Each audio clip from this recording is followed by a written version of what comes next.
Hi Lindsay, I'm Brad Phillips here with Puppy Steps Training. So this is the second part to Penny's demonstration.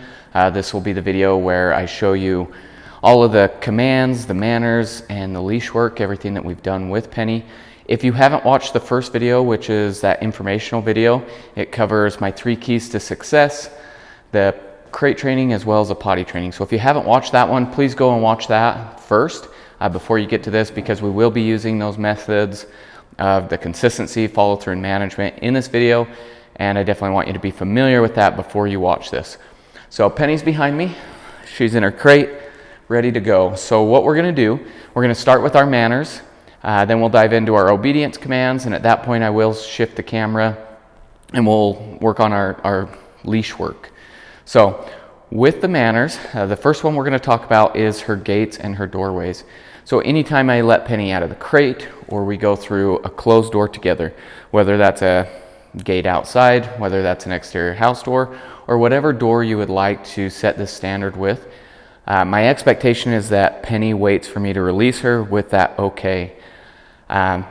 If she seems to be a little antsy, you think that she might break, it's easiest just to set yourself up for success and maybe open that door slowly. Use a leash to manage her. Maybe I'll open my back or open the door with my back to the outside, so that way I can lift up my leg and block her if needs be.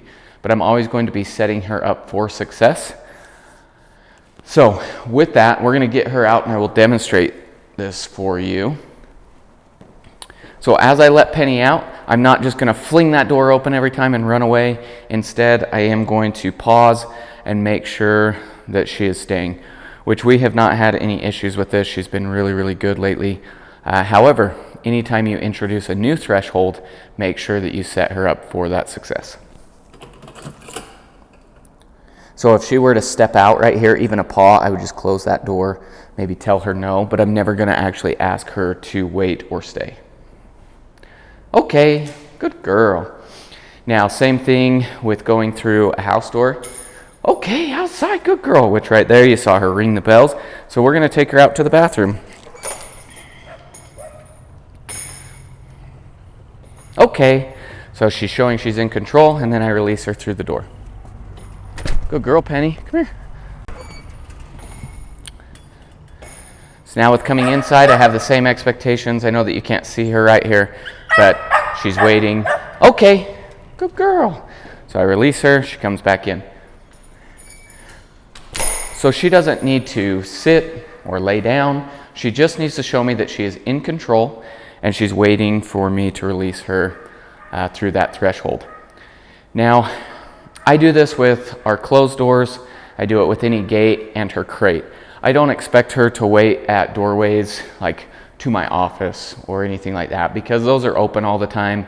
It's a little bit more difficult for a puppy to understand that threshold. But as she gets older, if you have certain rooms that you don't want her to go into, you can easily teach her that threshold. For right now, I would work on more containment than anything. So if there's areas of the house you don't want her to go in, use a gate, a baby gate, or closed doors, just something to set her up for success. So the next manner that we are going to work on is her greeting, or I'm going to show you her greeting.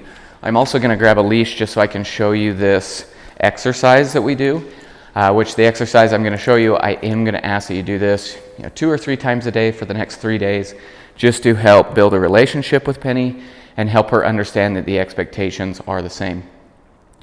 So her greeting is anytime that she approaches me or I call her over, I expect her to sit. This is a replacement behavior for jumping, and this shows that she is once again calm and in control. So Penny. So if I call her over, once she gets here and she sits down, good girl, then I'll give her my attention.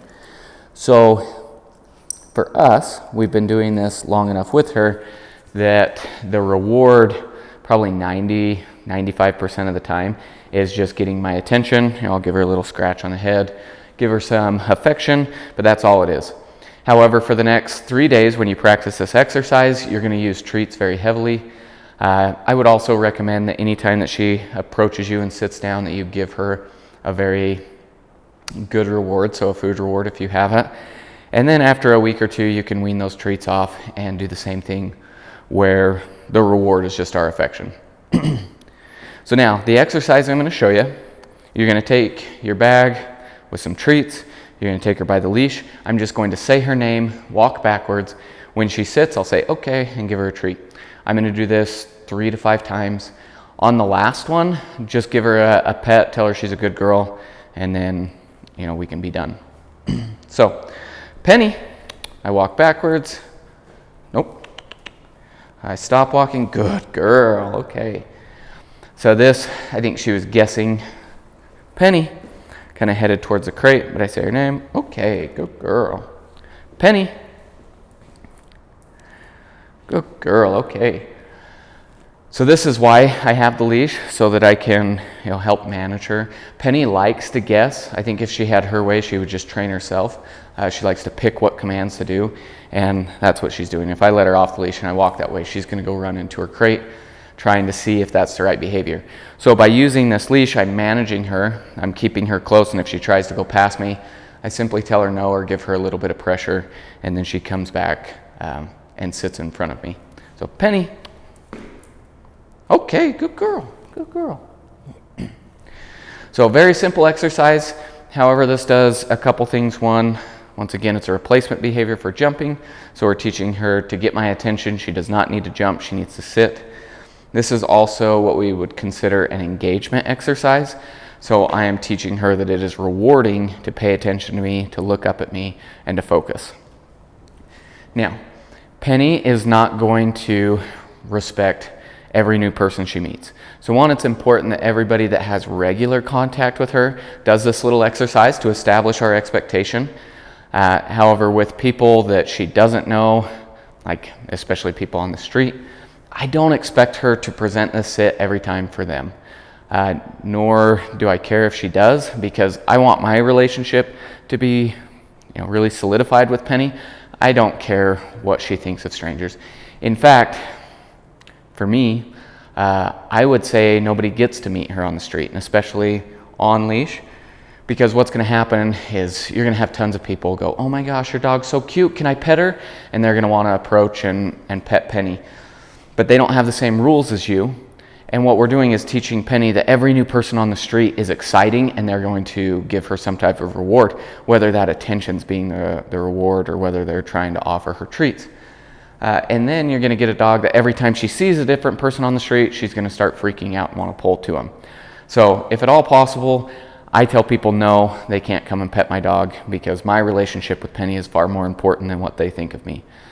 If you need an easy out, you can just say, no, she's in training, and most people respect that.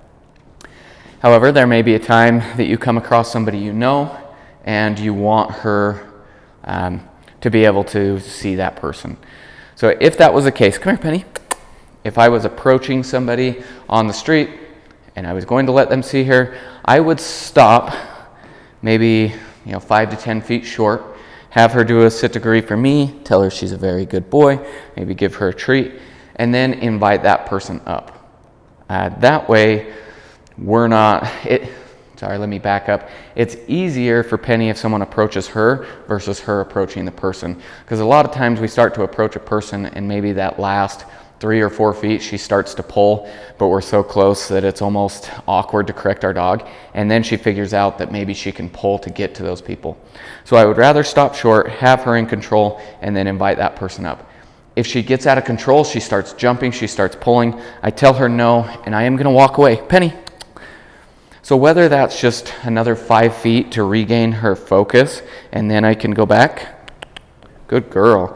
Or whether that's, she's not focused, she's out of control, sorry, you can't meet her. Because if she's going crazy and you let that person come up and pet her, you're reinforcing that behavior because she's getting rewarded for it. And a lot of times what will happen is you'll tell your dog off because they're jumping up on a stranger, and that stranger is going to go, no, it's okay, I love dogs. And all they're doing is ruining all this training that we've put in.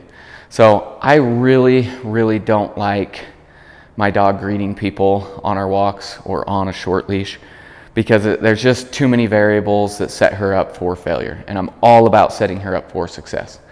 So yeah, that's my 2 cents on that. As far as new people coming over and they want to meet Penny, Then we can walk her out on a leash. We can have her do this greeting. And if it's somebody that she's going to have regular contact with, you can give them a couple treats and have them do that little exercise to really reinforce this behavior.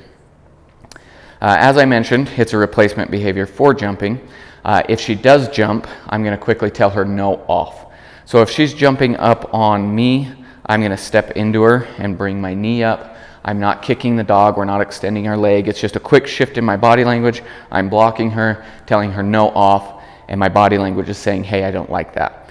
If she's jumping up on somebody else and you have this leash, I'm going to give her 2 pops. So it's pop, pop, and then we're going to remove her. I will also accompany that with a correction. So those pops are not about inflicting harm. It is about quickly regaining her attention and then helping her change her behavior.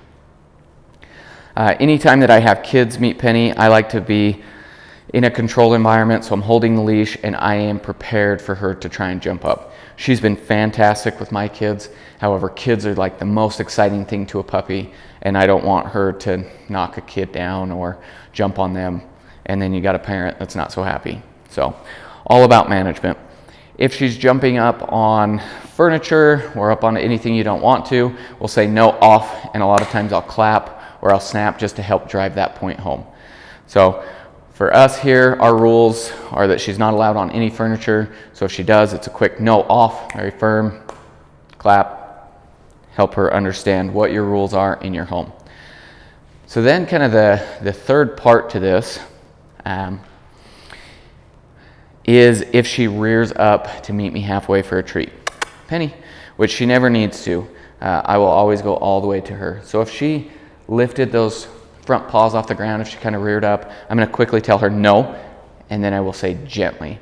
So gently has 2 parts to it. It's keeping all 4 paws on the ground. It's about politely taking a treat, and she's also expected to take it very nicely. I don't want to ever feel her teeth, gently, which Penny's very soft anyway. But if you need a reminder, if she rears up, you feel those teeth, it's just gently, and then expect her to be very polite when taking that treat.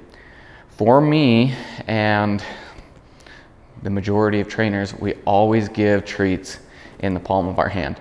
So I like to tuck it underneath my thumb, so that way I have some control. Doesn't matter where or which direction my hand is, I'm holding that treat. And then when she's being polite, I can remove my thumb and she can take the treat. A lot of people, and especially kids, want to give dogs treats between their thumb and forefinger, which is just asking her to nip your fingers. So we've practiced that so that she's very polite. Penny, gently. So she's very, very soft. However, especially with children, treat in the palm of the hand, it's going to save you. Okay, with that, let's talk about her meal. So she's already been fed this morning, so I'm not going to feed her too much. However, when we do feed her, I expect her to hold an automatic sit stay. So if she's up moving around, I'll just shake that bowl and she'll usually plant herself. Now the expectation is that I can set that bowl on the ground, stand up, and she's looking to me to release her to be able to eat her food. This doesn't need to be a super long stay. Okay, good girl. So I release her and she's free to eat it. Good girl, good girl. Like I said, I'm not going to let her eat very much of this because I want to get through this demo, and we already ate breakfast, huh? So also, she has not displayed any type of resource guarding. She's very, very polite. She doesn't care if I'm around her when she eats. I try not to make a huge habit of sticking my hands down in her food bowl or constantly taking it away, because that would drive me crazy if somebody did that at a restaurant, came up and took my plate. However, I do want her comfortable and not going to react and maybe, we call it resource guarding. I don't want her to growl or to nip if I do need to take her food. So, but when we feed her, shake, shake, shake, set the bowl down, step away, release her. I am sending you some food. We are currently feeding her about 1/3 of a cup each meal. As you get her home, you'll probably increase that, but with our training schedule, and we give her so many treats, we've kind of cut that back a little bit. Okay, I am going to remove my leash for a minute so that we can play with a toy. Okay, good girl. Penny loves to play, and this is a great opportunity to work on her drop it command, which she also loves to take toys over to our rug in this corner, which you cannot see on the camera. So when we're playing with her and I'm working on drop it, that's all I'm doing is incorporating myself into her play. I say drop it, she releases it, I take it, say good girl, okay, and I throw it again. So the reward in this case is always the toy. I'm never mixing in food with her toys. I want that toy to be that reward. Come here. Okay, good girl. Penny, drop it. Good girl, good girl. See, she let it go. I told her good, or good girl. Okay, okay, and then I can throw it again. We'll see if she'll bring it back over here. Penny. Oh, well, you left it. You left your toy, huh?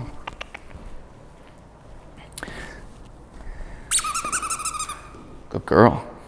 Come on. Good girl. Penny. Oh, if I can keep her close by to where you can see. And you'll also, if you could see, you'd notice that every time I say her name, she'll let go of it and come over to me, which is great. She's offering that behavior.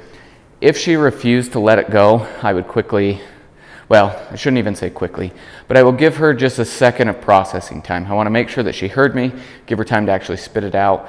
But then if she hesitated or she ignored me, I would tell her no, and then I take it.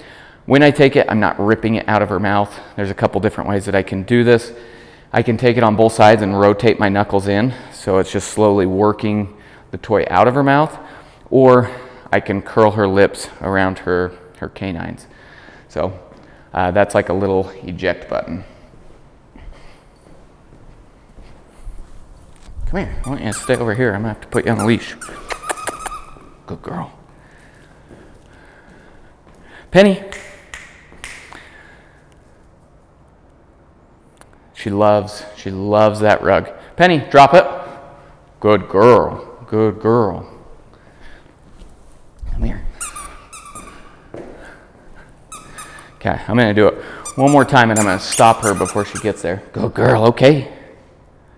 Good girl. Penny, drop it. Good girl. Good girl, yeah, that's a good girl. If it's something of higher value, like maybe a bully stick, or she picks up something gross on a walk and I ask her to drop it, at that point I will replace it. So I would tell her, good girl, and then give her something to chew on, a treat. I should have apparently filmed the other direction so we could utilize this rug. I am going to bring her back over and put a leash on her now because she's just wanting to go over here. For the first, few days or even the first 2 weeks, it's a great idea to keep a leash attached to her so that you can manage her and you can quickly grab her if needs be. We've kind of been past that. I fully trust her in our training room. I'm not worried about her having accidents, but if she's doing this, she's wanting to run to the other side of the room, I'm going to keep this leash attached so that she can't go over there. Penny. Penny, drop it. No. See there? She didn't drop it, so I'm going to take it. Good, good girl. Penny, drop it. Good girl, good girl. So there, she spit it right out. I'm going to take it, so I'm going to give her a treat for her giving up the stick. So, okay. When I ask for drop it, especially as you're transitioning her over, you're getting used to her, it's a great idea to be close by. So that way if she does ignore you or doesn't hear you, I'm right there to give her that feedback. Once again, we've got to the point where I can ask her to drop it across the room and she's doing fantastic with that. So, but you just love your rug. That's your spot, huh? Good girl, good girl. So along with drop it, so if she starts chewing on something she's not supposed to, if it's something that she can pick up, like a shoe or a sock, something that she's not supposed to be chewing on, that is a situation where I'm going to quickly tell her no, drop it. Once she gives it up, I am going to give her something to chew on. So I want to replace that object with something she can be successful with. If she's chewing on something that's like a permanent fixture, like baseboards or a table leg, that's a quick no, and then redirect her into something that she is able to chew on. So if it's something that she can run away with, I will use that drop it. If it's not, then it's just a no. But once again, with both of those, we are going to redirect her into being able to chew on something that is hers and that's appropriate.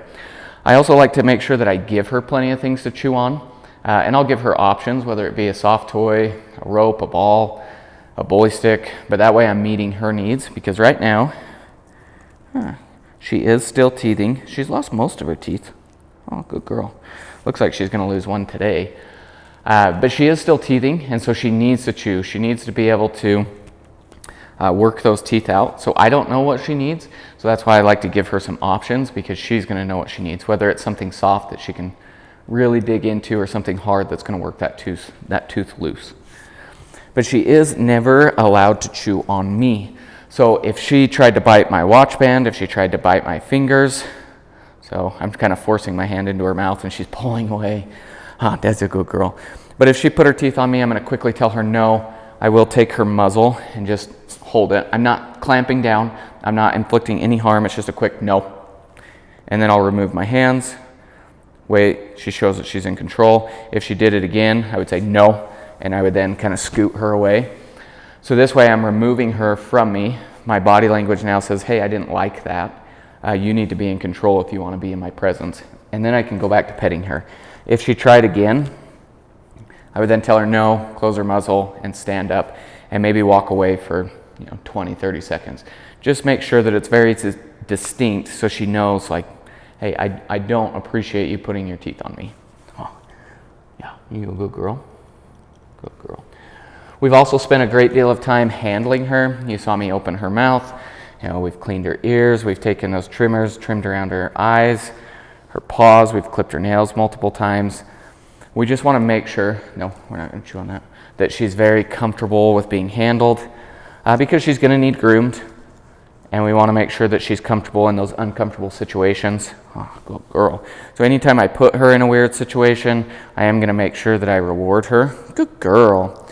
For being put through all this craziness. Good girl. So that way it's rewarding. It might be strange, but I want to make sure that she's compensated for it. If you could tell that she's uncomfortable or she was trying to pull away, like if I was clipping her nails, which this is not how I clip her nails, but if I was holding her paw here and she kept pulling it back, I'm going to stop clipping. I'll hold her paw, make sure that she's calm, comfortable. I'll reward her, and then I can go back to clipping. But I don't want to keep clipping while she's throwing a tantrum, because then I run the risk of hurting her, and I don't want to do that. Oh, good girl. Oh, good girl. Okay. Ooh, I believe that's all of our manners.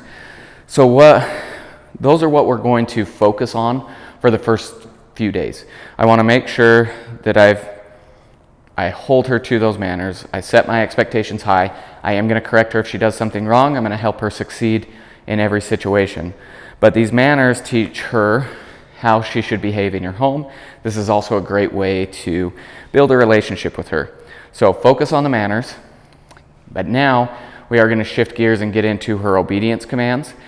These you can still do during these first couple days, but take it easy. We have some pretty high standards for her, and she's doing really, really well with all of her commands. But I don't want to put her in a stressful situation where she's already uncomfortable and then do an extra hard stay and have her get frustrated or continue to break and then kind of shut down, which Penny will shut down if it gets too frustrating. She gets to a point where she doesn't want to work and she just wants to leave and not do anything. So we never want to train to that point. I always want to make sure that I'm keeping things positive and I am training to success. Okay, so the first command that we are going to work on is her place command. Watch out, sweetheart. I love the place command. It's my favorite one. I think it's very practical. We use it all the time. So when I give this command, I'm going to step close. I'm going to say, Penny, place. Good girl. As soon as all 4 paws are on, I'm going to tell her good or good girl and give her a treat. So she gets the treat when she goes on the place, not when she comes off.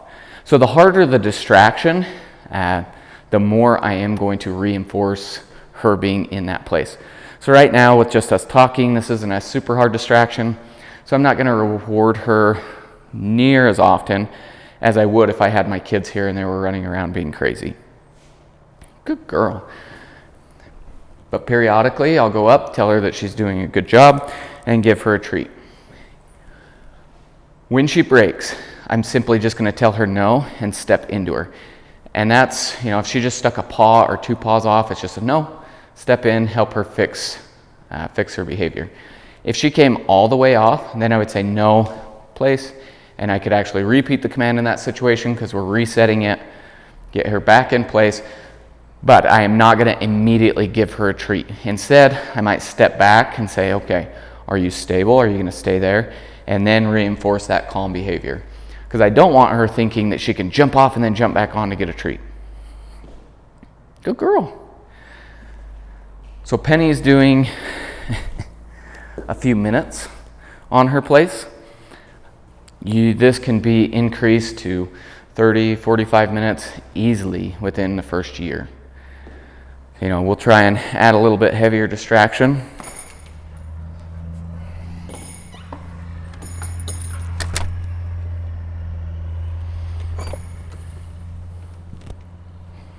Leaving her sight, going outside. Good girl. Okay. Penny, place. And we have been working on this command so that it can become a universal command. I can send her place to anywhere with a defined boundary. So these beds obviously make it really easy because they're elevated. It's a very clear boundary, but we've been working on, sending her to a rug, to a piece of cardboard, to a blanket, just anything with that boundary. So you can very easily build that up. When I do that, I just lure her on to that place and I mark it. As soon as all 4 paws are on, I say, good girl, and I give her a treat. And then I'll step back and see what she's going to do. If she steps off, it's just a no, guide her back on. She's stable, good girl, and then release her. So it's very quick the first time. I want to get a couple quick rewards, release her, then send her back. So I'm not going to do this rug where it's right next to the bells because I'm almost positive she'll run over there and ring them and think that's what I want. So, okay, good girl. Good girl, come here. I'm not tricking you. Come here. Penny. Good. So if this was a new place, I would just place, guide her on. Good girl. Mark it, and then a quick release. Okay, good girl. I'm going to stop you so that we can move the bed. Penny, like I said, she loves to train and she loves to train herself. She loves to guess. Okay, so the crate command is very similar. Penny, crate. I just point, she goes in, I give her the treat when she goes in, not when she comes out. Okay, good girl. Penny, crate. Our standard for this command is actually saying crate and tapping on the top. Okay, however, Penny is far past that. Penny, crate, to where I can just step and point. Good dog. Now this is a command though you want to practice far more than you use it to just lock her up. If you only use this command when you lock her up, okay, good girl, then she will figure that out and then she will no longer want to go into the crate because she thinks that you're going to, close the door and obviously lock her up, leave her for a period of time. And that's a great way to build separation anxiety. So we would just want to practice it far more than we use it. Penny, crate. Good girl. Notice if she hesitates, I'm not going to repeat the command, but I will keep that hand signal out and I will step closer to it and just help her read my body language. Okay, if she was ever really hesitant, then I can put a little pressure behind her collar and guide her in. But she's fantastic. Good girl, huh?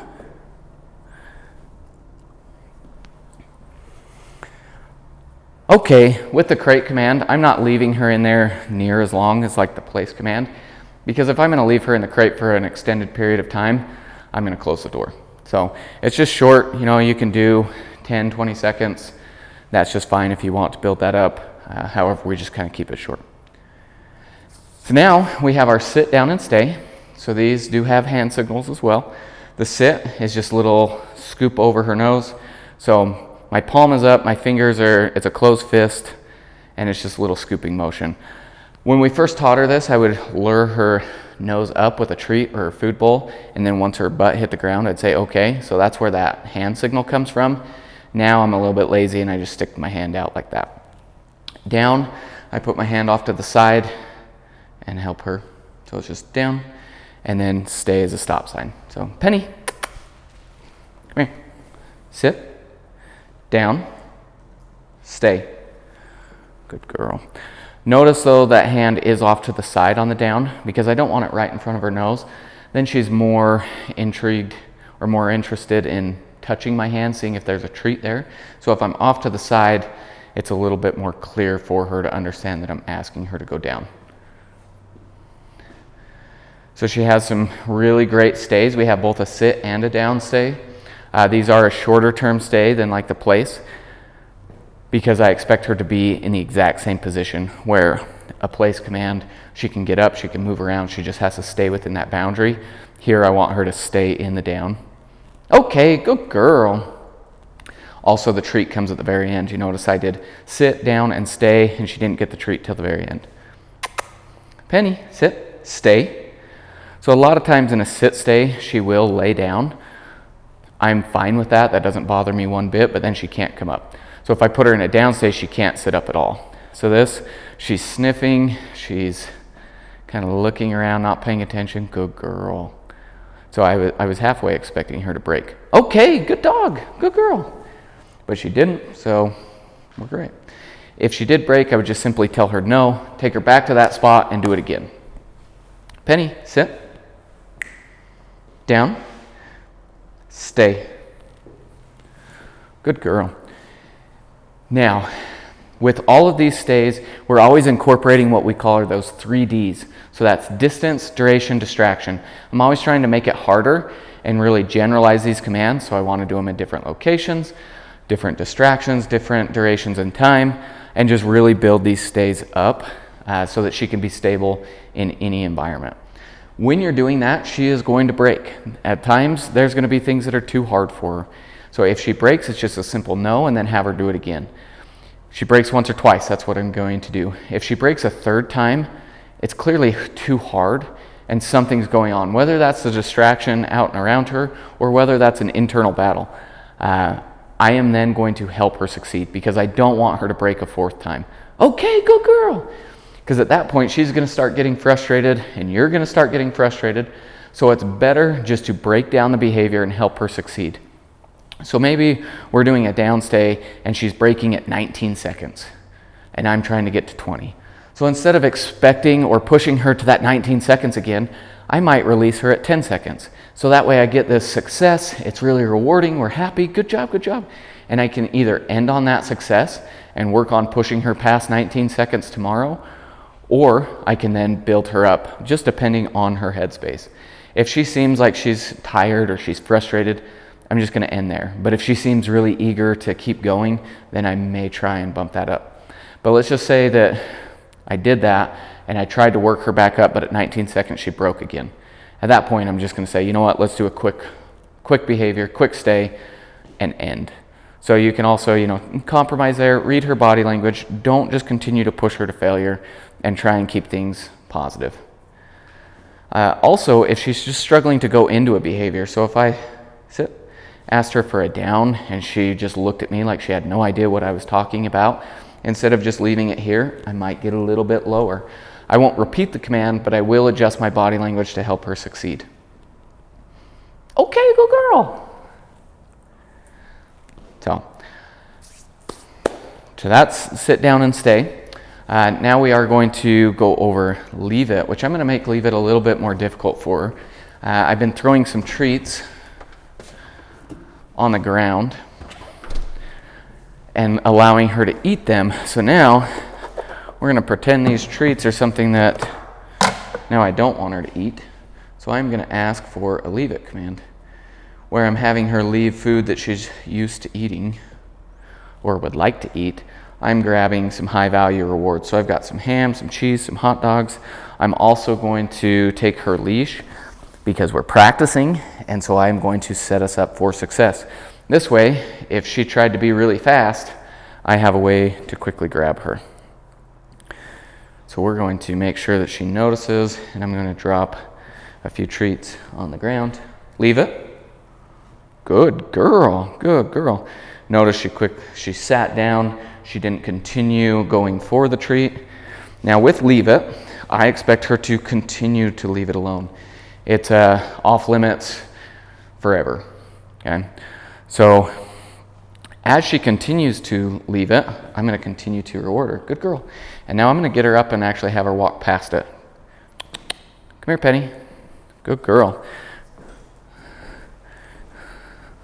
So I wanna make sure, yeah, see there, she knows that they're there. She's staying clear. Good girl, good girl. So I'm gonna continue to reward her. So if we were on a walk, come here, and I noticed her noticing something, maybe it's something gross, something you don't want her to touch, some roadkill.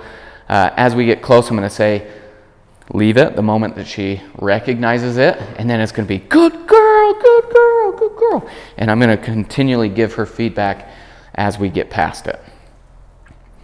If it's something in the house, maybe this was something I was cooking, I dropped it on the ground, I quickly said leave it. The hardest part for them is leaving it when we bend down to pick it up, because if our hands are on it, it's clearly okay for them. Good girl. But she's staying back, she's not trying to get her nose in here and see what it is, so I'm going to continue to reward her. And then when it's gone, that's when I'll say, okay, and we're done. So she is awesome. I love this dog. Just not was it yesterday or the day before, we were on a walk, and Bear, who is kind of her partner in crime in her group, found a lovely gross piece of poop that he decided to pick up. So I quickly told him to drop it. He spit it out. Penny noticed that it was something really interesting, and she kind of went in, and then Bear went in to grab it again, and I quickly said, leave it, and both of them just poof, split. And they went away from it, and I was super happy. I was very impressed with that they just quickly moved away from it, and then they sat down and looked at me like, okay, what are we doing here? Rewarded them, and we moved on, and they didn't even try and turn around and go get it again. So I was super happy with that. She's been doing fantastic. But with that, that's our little section of obedience commands. We still have our recall command and watch me, which we're going to talk about with the leash work. So I am going to just quickly switch the camera around. We'll go into her heel first. We'll talk about what to do if she pulls. Then we'll talk about engagement, followed by the long lead walk, and that's where we'll cover the recall. So with that, let me switch the camera and we'll dive back in. Heel. Good girl, Penny. Good.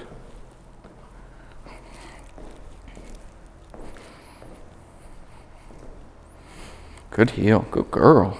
Good girl. So what we're doing right now is heeling. So the heel is for you. This is not how we're going to exercise Penny. Good girl. This is how we get from point A to point B. This is more of like a business walk. We need to get there, and we need to ignore everything else that's going on around. This is also how I pass distractions, whether that be a stroller, another dog. Good girl. Good girl. Anything on our walk. So if I'm going to exercise her, that's where I want to use this long lead. But there's going to be times, oh, you got to heel? Good girl. There's going to be times where you come across a distraction, somebody on the street, you need to reel her in, and we're just going to get past it. Heel? Nope, heel. So notice she does just have an itch, but I just want to show you if I really need to keep going, I can tell her heel, and we're just going to keep walking. Now, also while we're doing this, okay, we're going to stop for a second, get that itch out. That's a good one, huh? Good girl. So with the heel, I need her focus on me, and we just need to go. Like I said, we're getting past the distraction. So because I need her focus, and which for a puppy to focus for long periods of time, that can be challenging.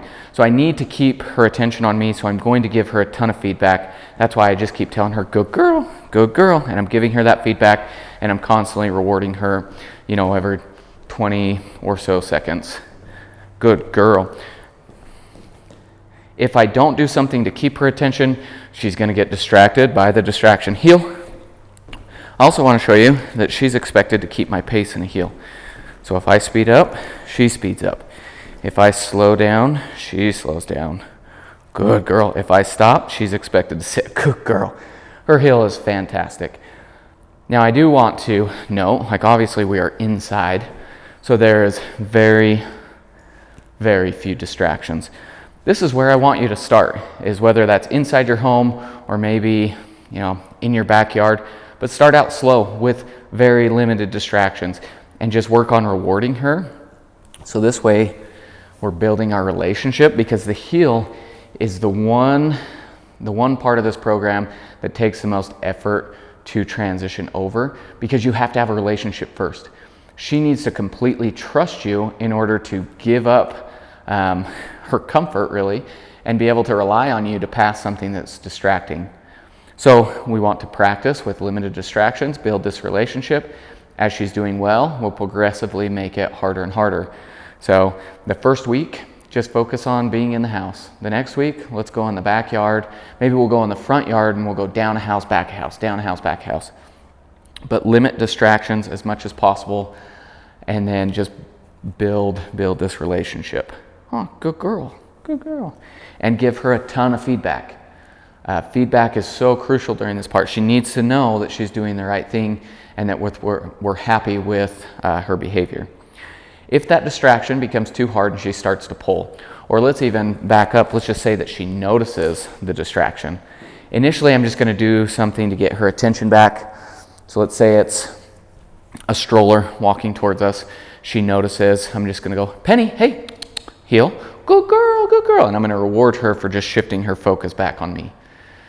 If she started to pull towards that distraction, I am then going to tell her no, and I'm going to pop that leash. So those leash pops are up, so it's pop, pop. It's not to inflict harm. It is just to regain her attention. If that works, if she looks at me, I'm going to tell her, good girl. We'll take a few steps, and I will reward her.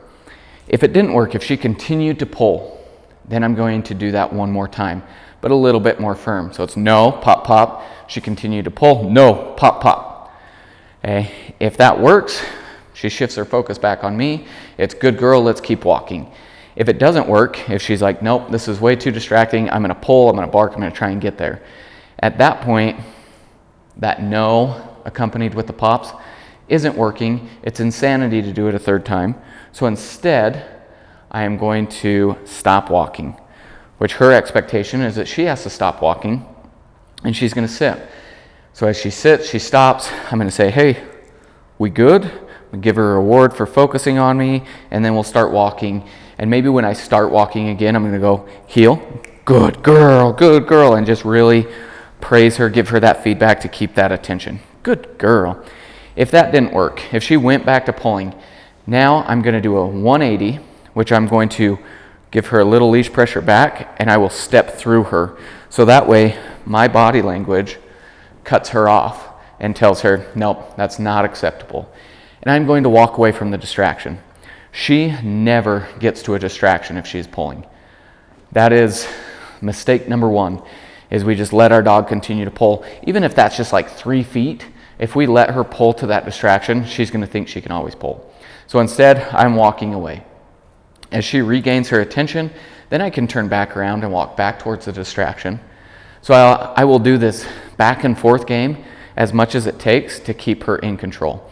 Also, when I turn around and walk away, I'm now walking at a very quick pace. So we're not lollygagging. I'm not giving her the opportunity to keep pulling backwards. It's going to be no, pup, no, as we're walking away. I'm going to keep her moving in the direction I want. If she kind of continues to pull, I'm now going to introduce some what I call sporadic walking, and it's just going to be back and forth, zigzag all over the place, not giving her any indicator of when I'm turning or where I'm turning. So that way she has to pay attention to me if she doesn't want to get popped a little bit on the leash. But Penny is great. She wants to walk right next to me. She's very fixated on whoever's handling her and wants to get those treats. So she has a spectacular heel. You just need to build that relationship so that she trusts you enough to give you that same heel. Now there are going to be times where the distraction is too hard. Maybe it's another dog and Penny starts getting reactive. So she bark, bark, bark, bark, bark, bark, bark, which she's not overly reactive, but she does have some reactivity in there, meaning that she likes to yell, she likes to bark. I don't ever think that she's going to charge another dog, like act aggressively. It's just a, hey, what are you doing? And she's going to yell. If she does that, and you went through some of these steps, and she's just into this red zone, she's like, I can't focus right now. This is too hard of a distraction. I'm going to go through kind of the same steps. So initially, it's going to be a, hey, Penny, can you focus on me? Good girl, reward that if she can. If she continues to react, I'm going to correct that behavior. So I'm going to tell her no. But instead of just saying no, pop, pop, I'm going to say no, pop, pop, and then I'm going to step through her, and we're going to get a little bit of distance. So once again, I'm adjusting my body language to tell her I don't like this behavior, so I'm going to correct that behavior, and I'm going to step through her, and now I'm putting my back towards that distraction, which is also telling her that she doesn't need to worry about it. I'm going to get her a little bit of distance, whether that's 5 feet or whether that's 50 feet, just enough distance for her to start to pay attention to me. And once she does, once she's doing this, I'm going to tell her, good girl. I'll reward her. And now we can watch that distraction. I want to give her time to be able to watch distractions go by. We call it the art of doing nothing. If I can go sit on a park bench and let her just watch the world go by, that is fantastic. That's building some confidence. It's also teaching her that we don't need to be concerned with everything that's going on. When she notices a distraction, but she remains calm and she looks at me, I'm giving her a treat. So when I'm engaging with her, when she's already been reactive towards something, and I start to get that attention, I'm giving her a ton of feedback. So you're going to use all your markers. It's going to be no, good girl, good girl. And at the very end, okay, good girl. I will also throw in a watch me command in here, which watch me is just to gain eye contact.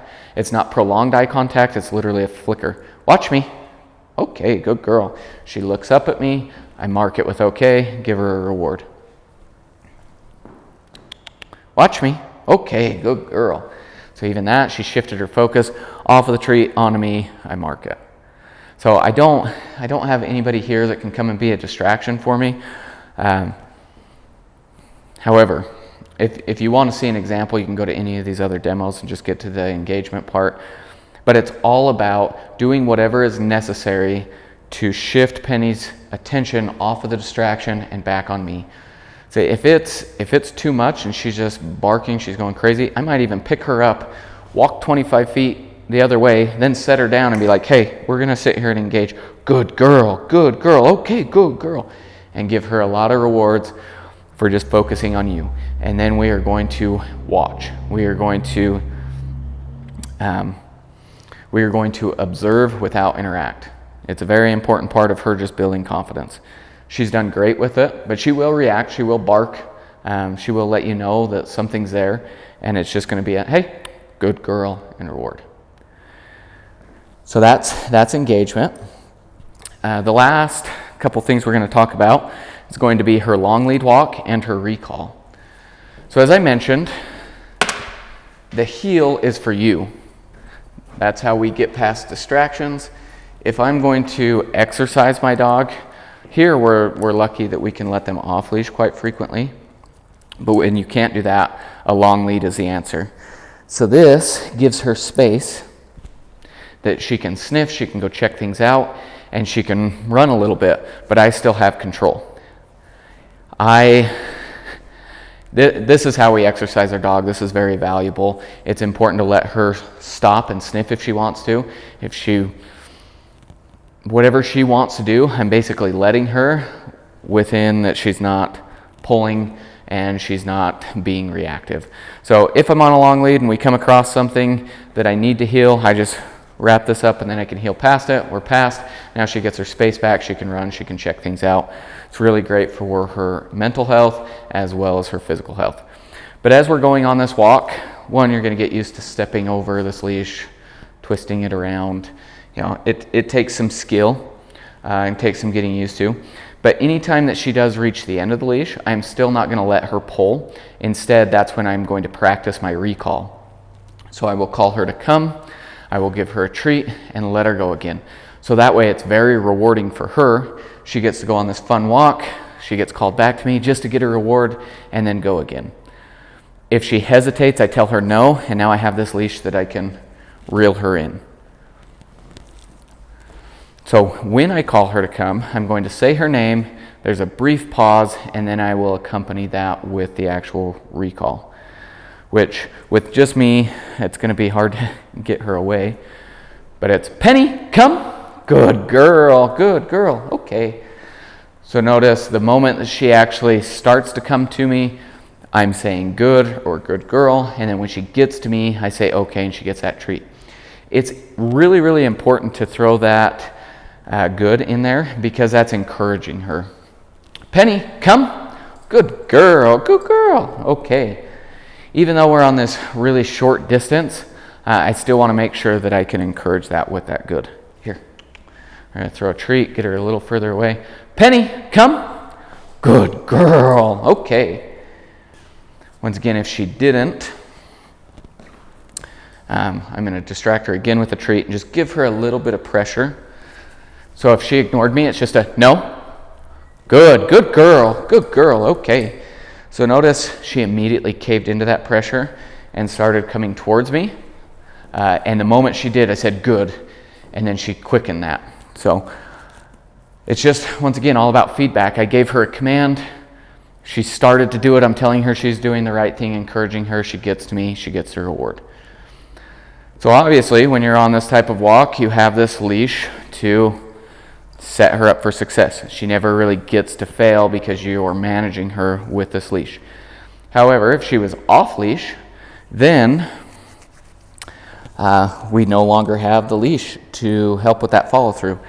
So one, if you don't think that she is going to come to you and you are not prepared to follow through, don't give the command. So if you're in the backyard and she's just fixated on something, you don't think that she's going to listen, maybe your head's down a hole, I'm not going to actually call her to come. Instead, I'm just going to go and get her. Because I want to set her up for success, and this command, in my opinion, is your most important command, and one that I don't want her thinking that she can fail. But when she's doing really, really well on the long lead, I want to practice this command off leash. And that's where I go somewhere where I do have some control. So a fenced-in yard, somewhere that she's not going to be able to run off. And I will practice this command. So, Penny, come. Good girl. Okay. Now, if she failed, or let's just say she started to come towards me and then she was like, maybe not. I no longer have this leash to reel her in. So instead, the moment that she stops or that she hesitates, I'm going to tell her no and start walking towards her. So my body language is, hey, you need to listen. If she then started to come towards me, then good girl. I would stop walking, I would mark that with a good, and then reward her and help her come the rest of the way. So even if I had to go 90% of the way there, but that last 10% she came, I will reward that. I will never punish or reprimand my dog for coming to me, especially if I've given that recall. So if she's doing something she's not supposed to, she's digging in a flower bed, don't call her to come because you're just going to burn that command. Now, if I called her to come and she ignored me and I got 100% of the way there, then I'm going to hook a leash on, or if I don't have a leash, I'll take right underneath her collar and I'm going to say, Penny, come. Good girl. And I'm going to have her follow me and I'm going to walk backwards. So I'm reinforcing it and rewarding that behavior after I corrected it. That's how we would end on success in that situation. And then I would clip a long lead on and I would practice. The nice thing about Penny is she loves people so much that more often, if she hesitates with a recall, I play a little reverse psychology and I'll start running backwards. I'll be like, Penny, come on, come on, come on, come on. And she's gonna run to me, and then I'll reward that. So that's a great way to use her personality to your advantage. But no matter what, if I ask her to come, I am gonna help her succeed, even if that means I have to go all the way to her and get her. I'm never gonna let her get away with ignoring that recall. Penny, come. Good girl. If you're in the house, or maybe you have a smaller backyard, she's on the patio, and you want her to come to you, but maybe you're not prepared to follow through or to reward her, you can always use more of an informal recall. So that's that kissy noise. Maybe I say, Penny, come here. Something like that. Good girl. Good girl. It's not necessarily the come command, right? That one's very distinct, but I can use come here, kissy noises, and then reward her, and it's more of that informal version of that recall. So, you're a good girl. That concludes our demonstration. You're a good girl. So as you watch this, and if you have questions, don't hesitate to let me know. Happy to help out. We're very excited to send her to you. You'll have to let us know on Wednesday when she gets there. But Penny's super fun. She's got a lot of energy. But she is a very, very sweet dog, and we've really enjoyed training her. So once again, thank you. We appreciate it. Let me know if you have any questions.